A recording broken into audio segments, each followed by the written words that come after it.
madaxweynaha jamhuuriyadda federaalka Soomaaliya mudane Maxamed Cabdullaahi Farmaajo oo la kulmay hoggaanka ururada bulshada rayidka Soomaaliyeed ayaa uga warbixiyay hanaanka geedi socodka doorashooyinka qaran, dadaalada nabadeynta iyo dowlad dhiska iyo qabsoomidda doorashada furan oo dalka ka dhacda.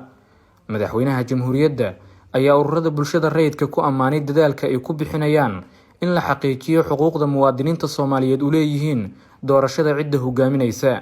Sidoo kale madaxweyne Farmaajo waxa uu la wadaagay dadaalada dawladdu ay ku bixisay hanaanka loo dhan yahay ee siyaasadda, iyadoo mar waliba ahmiyad gaar ah la siinayo doorka ay hanaankaasi ku yeelanayaan ururada bulshada rayidka.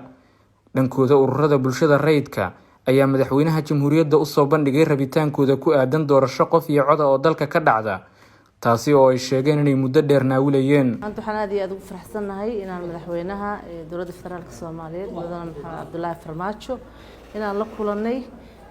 runtii aad baan uga mahadcelinaynaa sida dhaqsaha ah ee uu qaabilay ururada bulshada rayidka ah oo ka kala socda Soomaaliya oo dhan, oo ujeedkoodu ahaa sidii wax walba oo Soomaali ka dhaxeeya sida ugu fiican ugu dhamaan lahaayeen.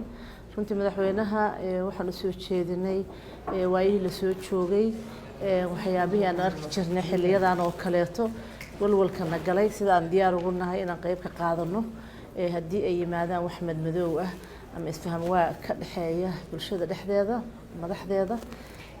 runtii madaxweynaha waxaan weydiinay su'aalo waxaan u soo bandhignay waxyaabihii quruxda badnaa waddanka ka dhacay muddadii muxuu ahaay oo madaxweynaha ka ahaa. waxaan u sheegnay waxyaabaha imaan kara haddii muxuu ahaayey sida lagu wada heshiin waayo.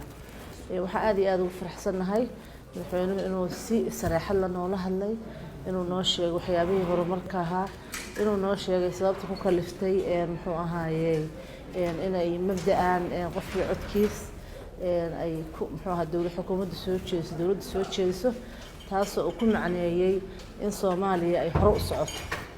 ugu yaraan haddii la gaari waayo gobolka waddanka oo dhan, ugu yaraan in la bilaabo si dad badan oo ka faa'iideysan lahaa oo aan jeclayn horumarka Soomaaliya ay u arkaan in Soomaaliya hore ugu socotay, in wadadii shalay la qaaday oo qodxaha badnayd oo dhibka badnayd oo xaqdarrada ahayd oo boobka ahayd looga gudbo.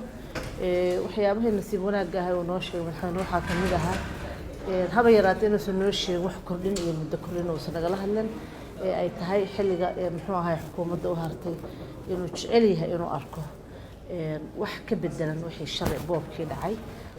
doorasho qof iyo cod ah in waddankan laga qabto waana waxaan aaminsaneen waa tan kaliya loogu bixi karo dhibaatada dalkan ee siyaasadeed ee soo laalaabatay. waxaan aad ugu xumahay in hirgelinteedii uu daah badan galay, isku haleys badan uu galay ilaa heerka maanta uu soo gaaro.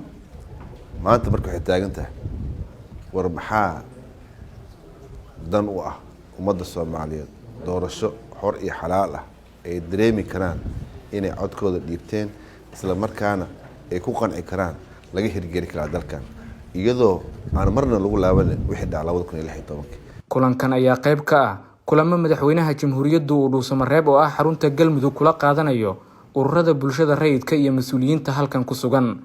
Shucayb Maxamed Cali, warbaahinta qaranka, magaalada Dhuusamareeb.